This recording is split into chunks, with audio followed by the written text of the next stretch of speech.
You are listening to the Speech Space Podcast, a podcast full of tips and resources for SLPs. I'm your host, Jessica Cassidy, and this is episode 40.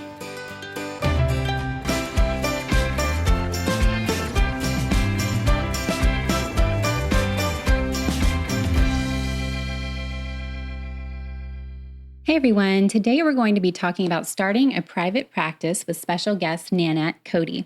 Before we get started, I wanted to take a brief moment to let you know that this podcast is brought to you by the Digital SLP membership site, which is a site that features time-saving, no-print, and low-prep resources for SLPs. To learn more about the Digital SLP membership, please head on over to thespeechspace.com/digital SLP.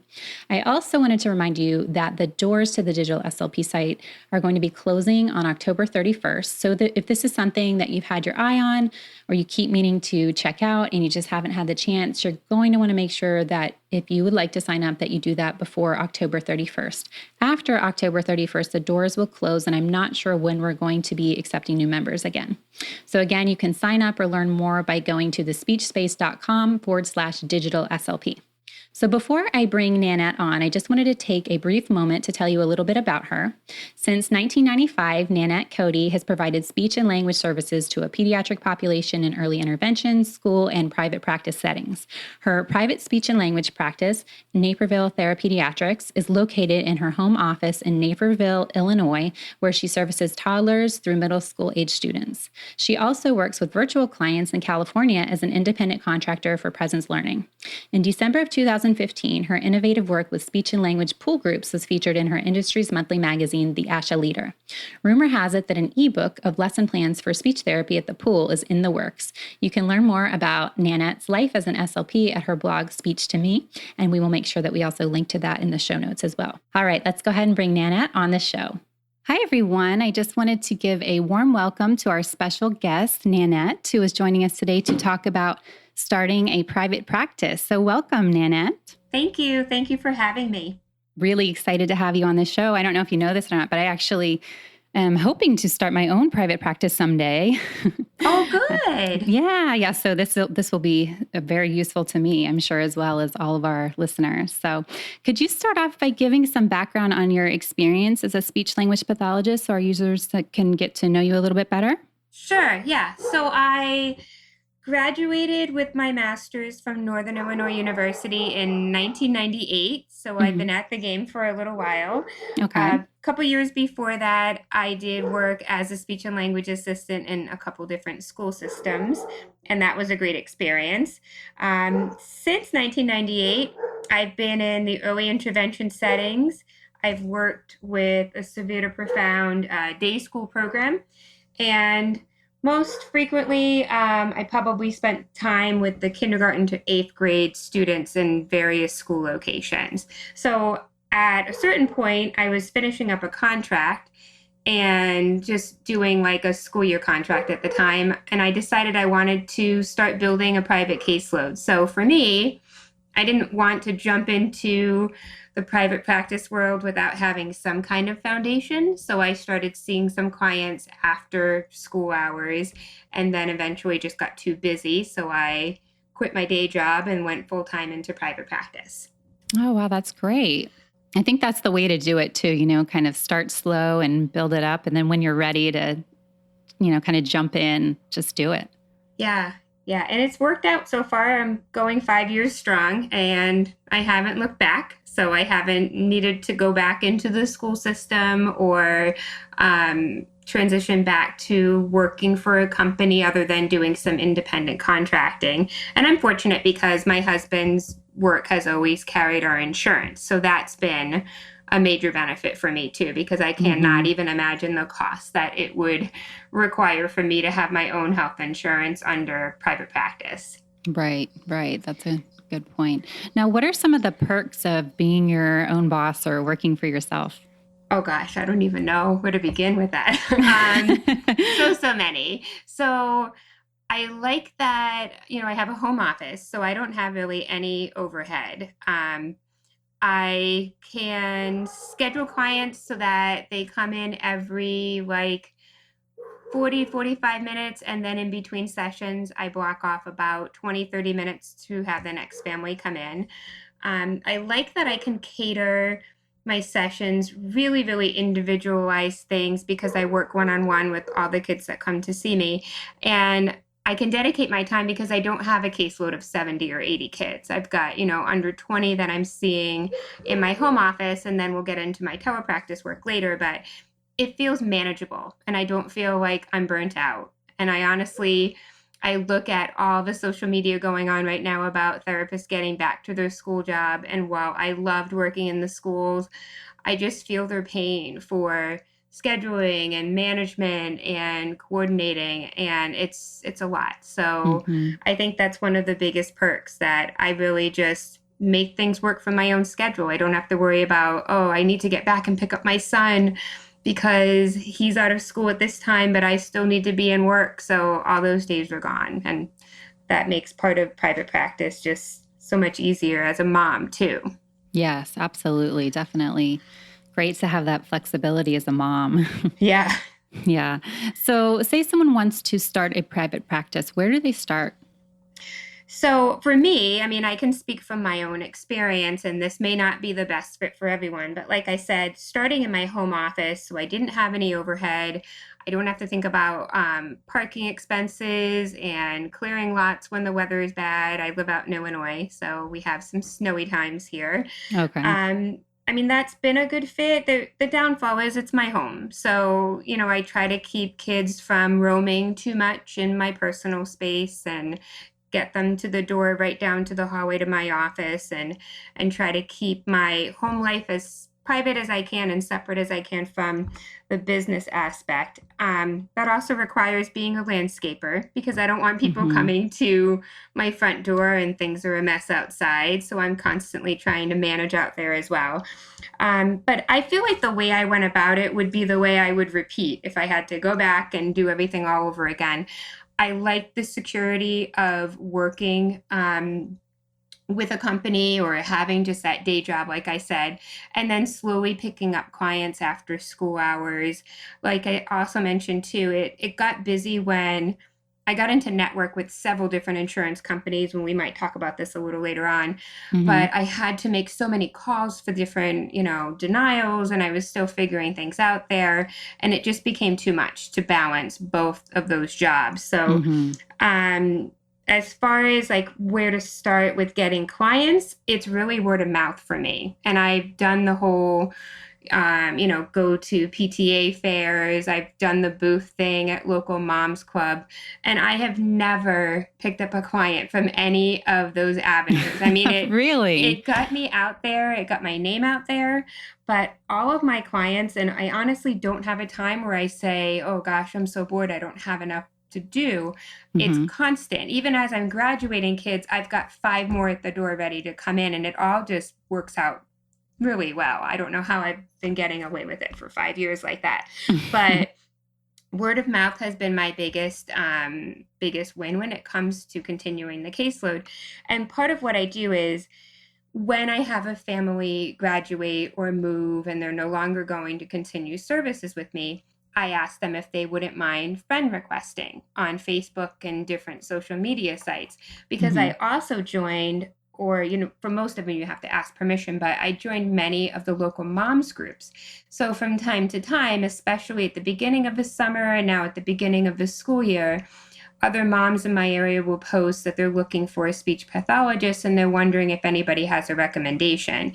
And then all those families I've worked with that have been happy with my services start making these great comments about what we've done together. So Mm-hmm. then I've picked up probably 4 or 5 clients from those word of mouth clients, and that's all free advertising. I don't have to pay for any of that or spend a Saturday at one of those fairs.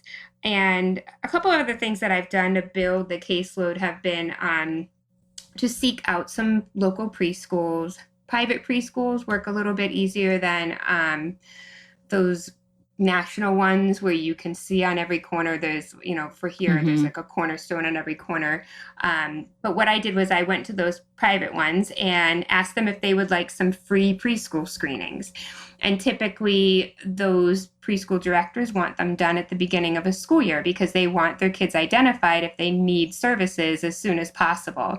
So I've picked up several clients from going in and just seeing these kids at preschool to do a free like 10-15 minute screening with whomever is given me permission to work with their child. Mm-hmm. And then a lot of those families will follow up with me. They'll call me and say they wanted to set up an evaluation, and then I start up services most often if they are eligible. So that has been a really successful thing to do. I'm busy at the beginning of the school year, but Mm-hmm. it's a good busy, and I'm bringing in the clientele that I need to fill in my caseload in the mornings when I've got all my school age kids in school and I need to get those hours in with another population. And then the Mm-hmm. last thing that I would recommend would be to network like a madwoman. So I wasn't afraid to reach out to other folks like me who were maybe running a private practice in their home office or going to families' homes and just connect with them and say, hey, would you like to get together and see what my office setup looks like? And those folks have, for different reasons, they've referred clients to me as well because maybe they're not in an insurance network that a referral wants, and they need the coverage in a certain insurance network, and my colleagues may not have that in network status. So Right. I've also made it a point to really connect with who I feel is the best OT in this area and the best ENT and the best audiologist. And I've Yes. done that Mm-hmm. research because I want to refer my families to those folks and I want to collaborate with people that I know are going to do a thorough job. And then they in turn refer me. So that's been another great way to build a caseload, and sometimes I'll get a referral from one of each of those areas all at once, and that's kind of fun. So I know that all that work and all that networking really paid off. And there was one more thing I wanted to mention, and I've been at this game, like I said, for about 5 years, and during Mm-hmm. that time I've also been writing a speech and language blog. So I'm the author of Speech with the Number Two, Me. My husband encouraged me to do that. He's a business guy. And my point in writing the blog is to refer my families to a sense of what my therapy style looks like. It's helped me collaborate with other therapists locally and nationally. And that's been a really nice experience because it can get lonely in the private practice world when Yes. you're kind of on your own with your kids all day and you don't Mm-hmm. have those connections that you get in different settings like rehab and school systems. So the blog has kind of reconnected me there. Yeah, that's great. That's something I would not have even thought about. So that's a really great suggestion. And I love the idea about screening the preschoolers. That's something that I hadn't thought of either. And that's just fabulous. I love that idea. Yeah, and that one again, my first gig doing that came through the OT group that I found and collaborated with because their own Oh, kids were going to that preschool, and there was a speech pathologist who was performing those screenings, and she moved out of state. So they knew that I was working in private practice and that maybe I'd have the availability, and so I've been doing those screenings now. This will be my third year with that location. And then I just started calling. I Googled, preschools within 10 miles of my home, and I found one down the street, and I happened to catch someone and that was in the spring. I was trying to get ahead of the fall. If you wait too long, then I think you lose more opportunities. But if you catch folks at the end of a school year so that you can plan ahead, it seemed to be a better strategy this year, and I haven't tried that before. So I did pick up after 10 phone calls, I got one more. So to me, that's hmm, worth it. You may get yeah, 10 absolutely. rejections or 9 rejections in that case, and you get one. It happened to be literally not even a walkable mile away from my house. So Oh, that's wow. a perfect little setup. That's great. Yeah, I think a lot of it is kind of about putting yourself out there. Like you said, you might get some people who don't respond or aren't interested, but for those that don't, you're going to find others that are interested. Right. You just have to keep at it. Exactly. Yes. Now, what about starting a materials library or getting assessments? How do you do that if you have a very small budget or you're just starting out? So again, something landed in my lap when I first started working in private practice. I got an email from the company ATP, so Academic Therapy Publications, and they were looking for some help with data collection. At that time, it was for the test, the RESCA, so the RESCA, I want to say RESCA. I'm not sure how they pronounce that acronym, but it's a Okay. receptive, expressive, and social communicative assessment battery. Okay. And it's for a young population of kids. So I got the email. They were looking for data collection. The nice thing about being part of something like that is you get to really explore these new tests that are about to come out. You get paid for each subject that you're testing. So it depending on the level of work required, you'll get paid more if you're doing more work and transcriptions and things like that. And I completed that study. And if you complete so many collections, so I think at the time it might have been you had to do 10 or 20 subjects over a certain period of time, then you get that test battery when it comes out. It's yours for free. So that started a nice little domino effect with that company. And since then, I participated in data collections with the TAPS 4. Mm-hmm. And there's another test that's brand new. It's a vocabulary word association one called the TOSR, TOSR. So I've got that in my toolkit now. And in addition to, like I said, getting paid for each of the testing studies you're doing, and you can go to your neighbors, you can go to your kids' friends and use those guys as your, testing study participants.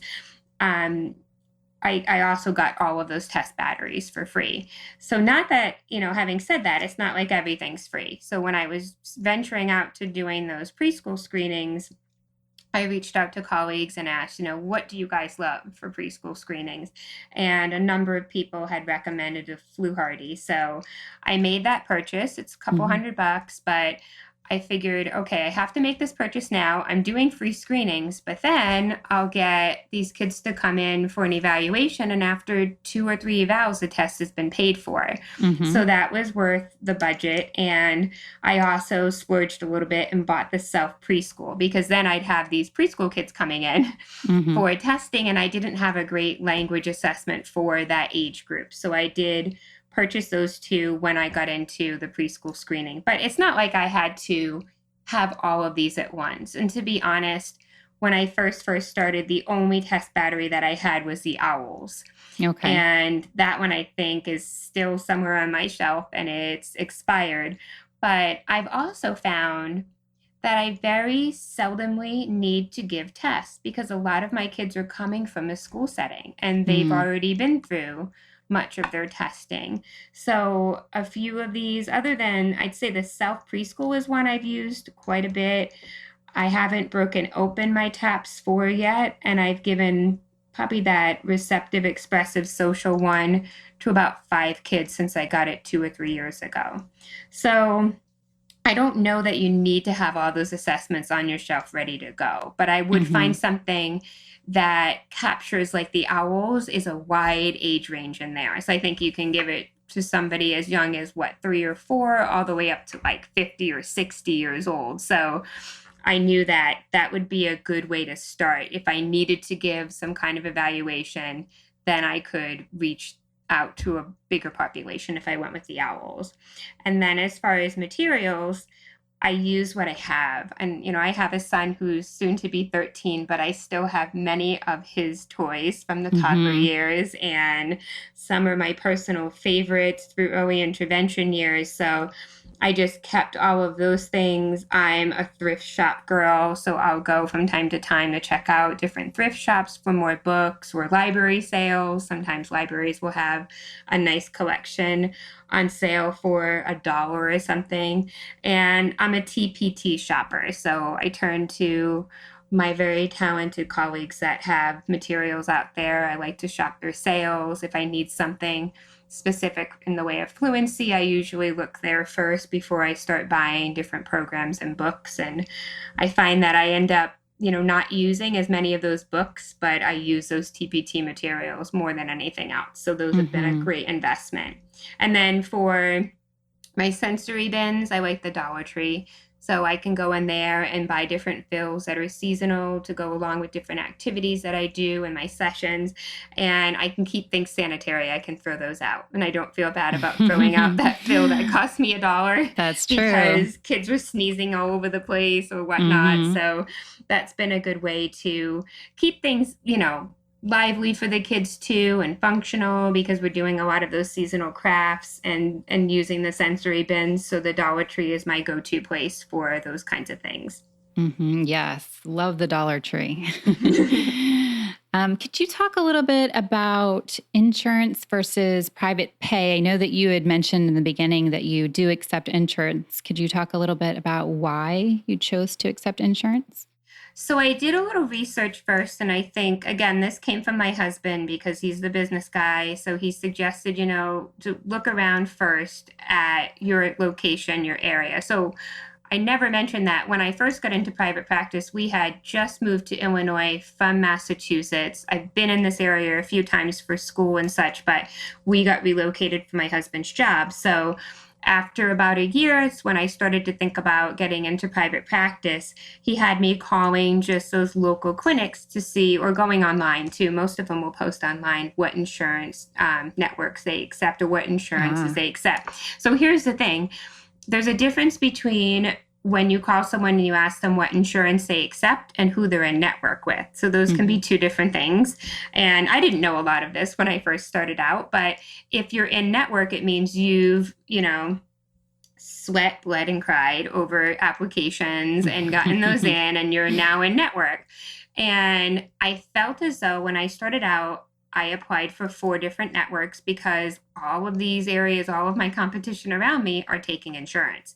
Okay. And I'm in a pretty affluent area, but families want, and we do too, we want to use our insurance because, and it's becoming more and more that you have to use an in-network provider when you go to different doctor's visits for some of these plans. So I felt as though if I didn't get in-network, I wouldn't have a caseload. And I did have some families say to me right off the bat, I can't come see you unless you're in network with United Healthcare. So I joined 4 and I've dropped 1 every year. So now I'm down to 1. And the reason being is, and I found out through my own experience that when I assumed families would want to see you or need to see you because you were in network with their insurance, it wasn't always the case. If it's important to someone, they'll find a way to get your services in. And I had to let go of the companies that have such a low reimbursement rate that it was just consuming too much of my time and financially not viable for me to continue in network with them. And at this point, I'm only in network with the one that reimburses as close as possible to what my charges are. So you cannot, if you're in network, you cannot charge families. You can put your charge down, but they'll only reimburse you, insurance will only reimburse you up to what is the allowable charge. And then you cannot turn to a family and say, well, I've only been paid this and now you owe me the difference. That's not legal. So you have to accept that as an in-network provider. So I don't know. That's a hard one for me to answer because, again, if I had to do it all again, I probably would have joined all those networks. I was desperate for meeting clients. Nobody knew me. We had just moved here. And it took a while to get that word of mouth thing going, and I only had 3 or 4 clients to start with, and I was really working for those families, and they became some of my best referral sources. So that paid off, but it's not right away. So I don't know. It really depends on the area you're in, and I moving forward, I'm not going to try to get back into network with anybody. I feel like I'm in a good place and I'd like to just keep maybe the one. That's what I'm saying today. I don't know what I'll say 6 months from now, but the majority of my clients do have insurance with that one company. So I haven't lost people because I've only eliminated the ones where I maybe have had a handful of clients in each of the other groups. So, and you can keep in mind too, for now, there are some, not many, but there are some companies that will allow you to charge as an out-of-network provider. So there's a different set of regulations, but for a while, for example, Cigna allowed that. So they were letting me bill as an out-of-network provider. I was getting my full reimbursement, but I wasn't getting, the family was paying, probably a little more on their deductible, things like that.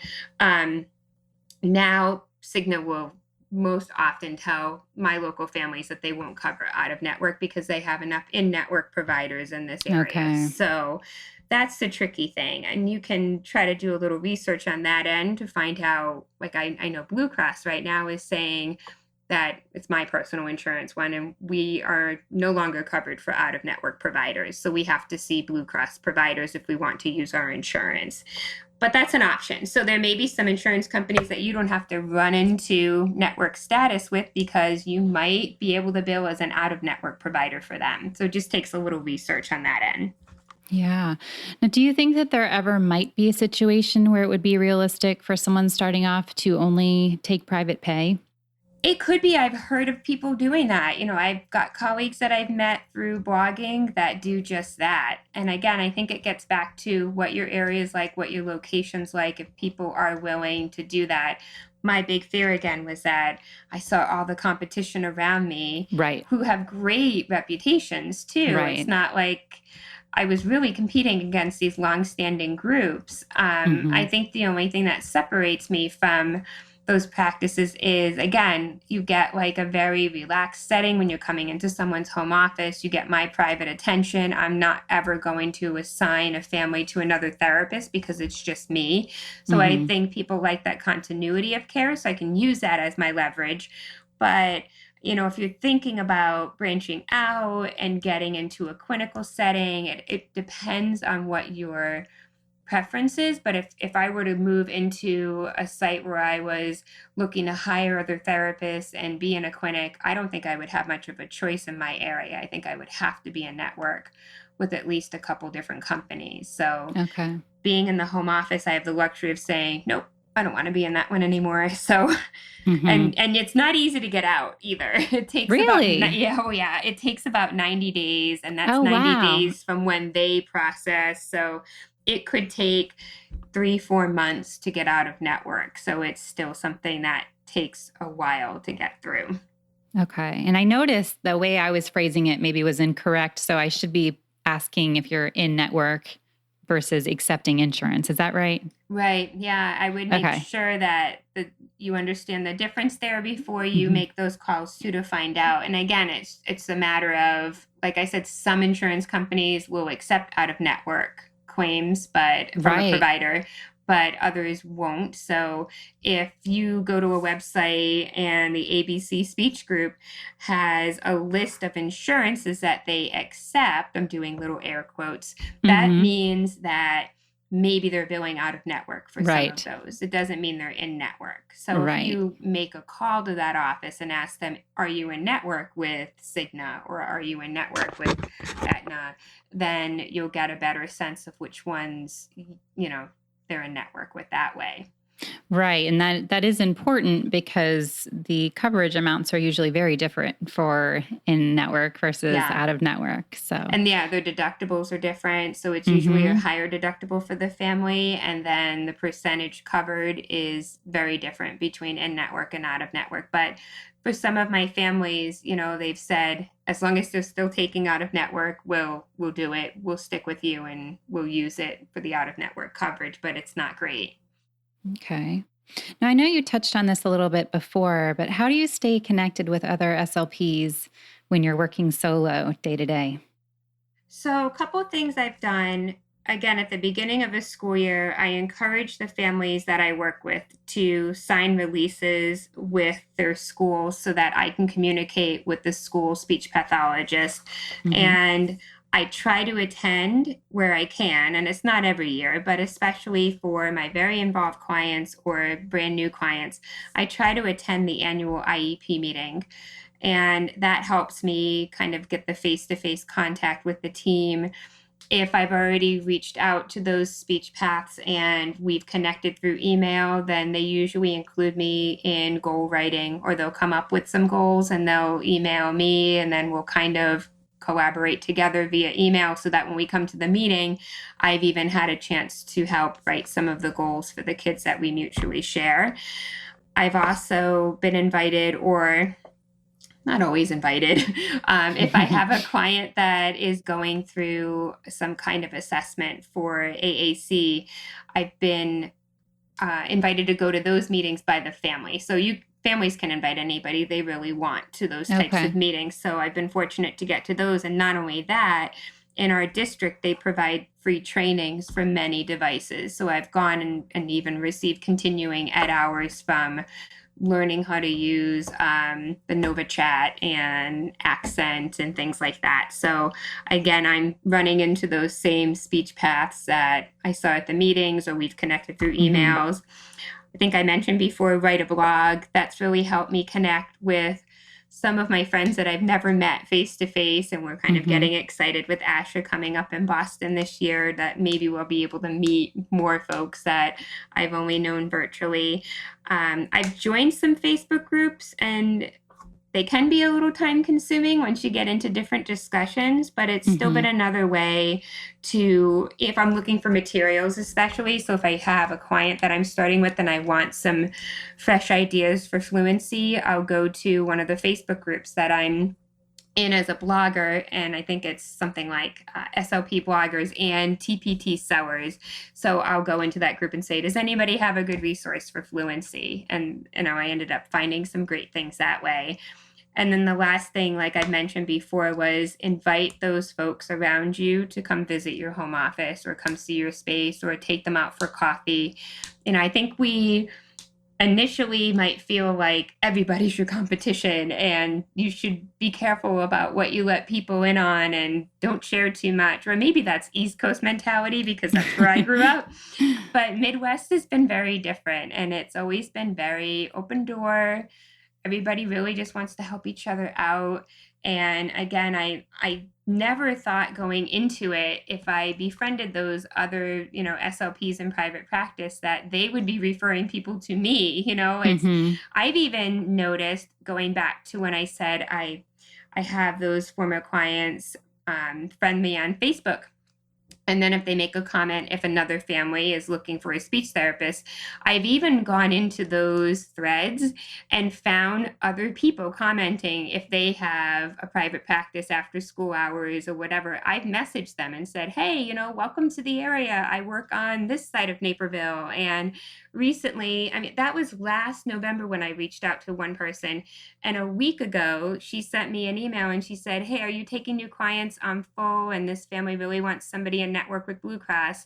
So it took a year, but it came back around. So I reached out to her and did a little networking. We didn't get a chance to meet, and then she referred someone to me. So, and vice versa. If I were full, I told her that I'd send somebody her way. I'd rather send someone to another private practice person than send them to a big group where they could be on a wait list. If somebody else has the ability to see that client a little sooner, then I'll give families different options like that.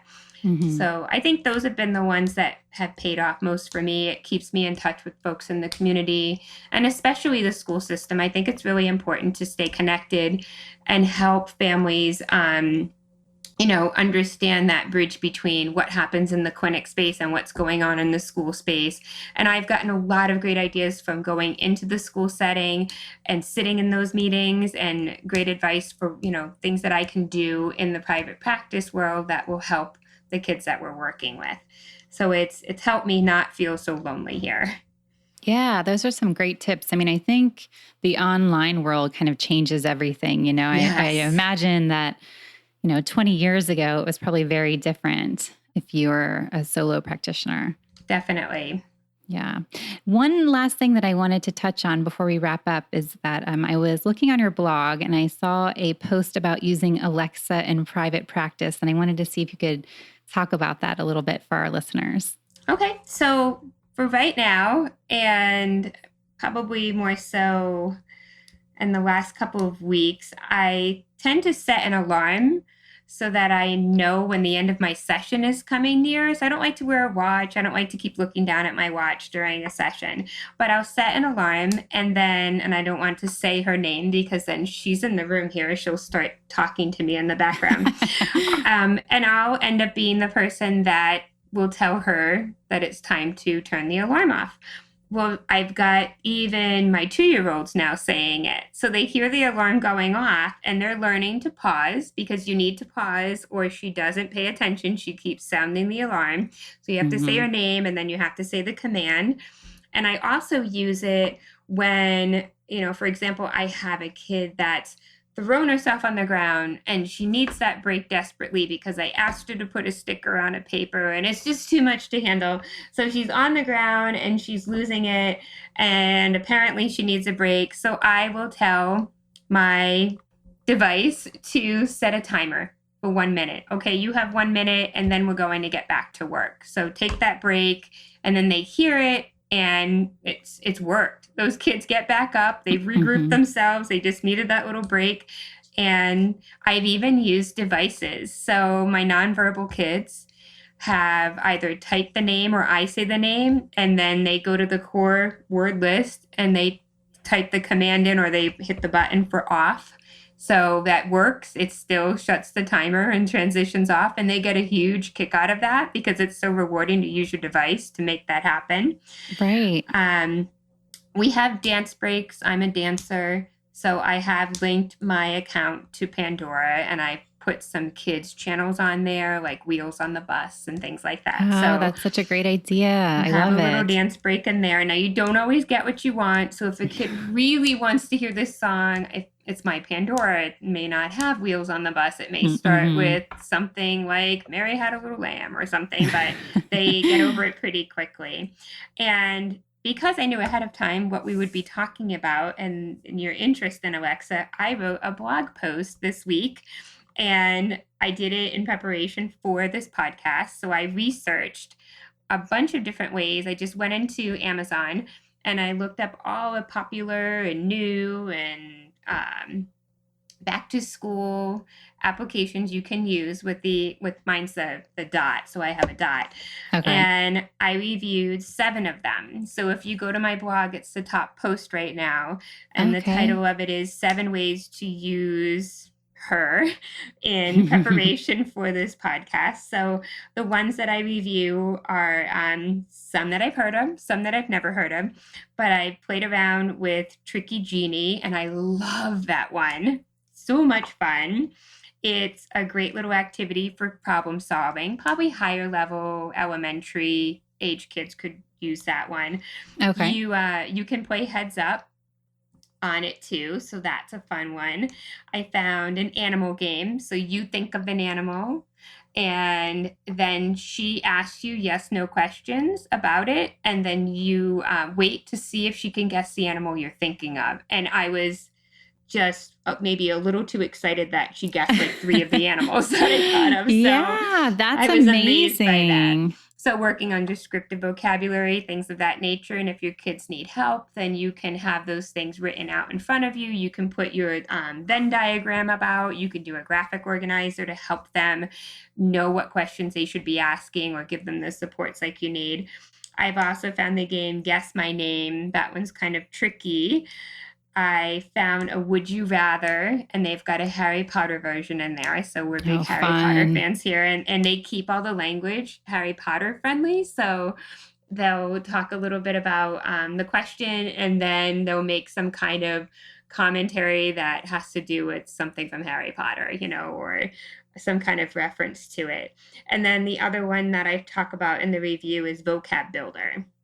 And that one is probably a little biased. That's more for kids who are like my son thinking about high school in a couple years, and it prepares them for taking those SATs and things like that with a couple vocabulary quizzes a day. So I think they do 5 words and they give you the word and they ask you to pick a synonym and they'll give you 3 choices. So they're hard vocabulary words. I tried them. So I wouldn't use them in my practice necessarily, but I'd use them with Okay. my son to help him build his vocabulary knowledge for those tests that are coming up in the next few years for him. So, but I would check out Tricky Genie. That's my favorite one. That's the first one that I talk about. And when I'm bored, I've been playing it too because I find it to be so entertaining. So, oh, and the other one I didn't mention was the Magic Door. And a lot Okay. of folks have heard of that before. And it's really just, I think, a nice way to work on fluency or articulation carryover because they give you kind of like would you rather. They give you an option in this mystical land whether you should go look at this sign or take this path to something else. And then in the review that I wrote about it in the blog, I listed every possible option that they give you so you can see all the different articulation targets that you could work on. So you would have to pick and say those out loud. And I thought that might be a nice way to work on articulation at a higher level. And then you could always shut things down and talk about what else do you think you would see down that path? And where do you think that would lead you to? And what would happen next? So nice way to kind of expand when you've got kids at that conversation level working on their articulation. So I thought that was a really good option as well. But check it out. So that's a fun post about new ways that I haven't started using all of them in practice yet. I just wrote it and I think posted it on Tuesday. So Okay, I need to put great. some of them to more practice in my sessions. But Yeah, I that sounds think like fabulous there's a bunch of great ideas. ideas in there. Yeah. Yeah, we'll definitely make sure that I link to those in the show notes so Yeah, everybody great. can access that article. So, Thank is there you. anything else that you'd like to tell our listeners that we haven't touched on today? I know we covered a lot of really great stuff. Anything else? Yeah, I think that's the bulk of what I recommend really when Mhm. folks ask me, how do I get started? What should I do? What about materials? The one other thing that I didn't talk about was I do have a dog. He is not trained in any way, shape, or form to be a clinical dog or a therapy dog, but he is a great way for me to get kids to transition. So my husband was very good about when we got the dog a few years ago, getting these really nice gates for our living spaces. So I've got a gate to our front living room when you walk in the door. That's up. The dog never goes in there, but neither do my kids because the gate's there. So they don't take off to that side. And then as you come through from the front door, you'll see my kitchen, and off to the back is our family room. So there's another gate there, and that's where I keep Gryffindor. So you're probably not surprised the dog is a Harry Potter name. So we call him Griff, and most kids, except for those kids that might have a little bit of a fear of dogs, really enjoy giving him a treat. So I have a special container of just small treats for the dog because I don't want the dog to get too many of those giant ones during the day. Right. And I teach kids when they're done, if they feel comfortable, they can go into the kitchen area where the cabinet is for the dog treats, and they can get the treat out and give him one. And it's been a nice way to help those kids who don't want to leave my therapy room go see the dog, because the dog always trumps me. They always want him to sit and catch the treat.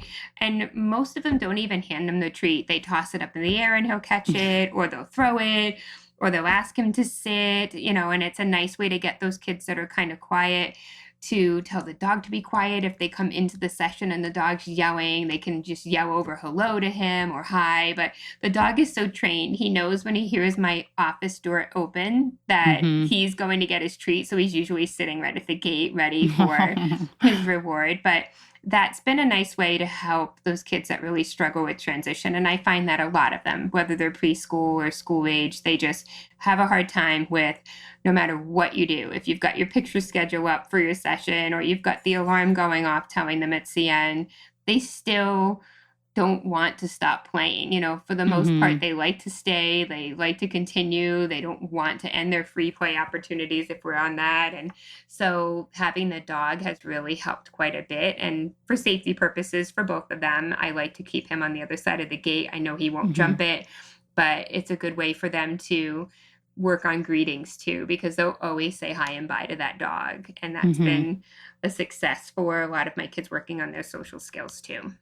Yeah, that's such a great tip for any SLPs out there that have a pet. Yeah, you don't have to get incorporate one. that. I mean, if you have one, that's great, but you don't have to get one. Of course not. All right. Well, Nanette, thank you so much for joining us today and sharing your words of wisdom about starting a private practice. Sure. Thank you so much. This has been fun. I appreciate you having me. No problem. I hope that you enjoyed listening today. It was such a pleasure to have Nanette on the show. And don't forget to check the show notes for all the lovely links that she shared with us today. As always, if you like what you heard, please take a second to give a 5-star review on iTunes to help your fellow SLPs find the show.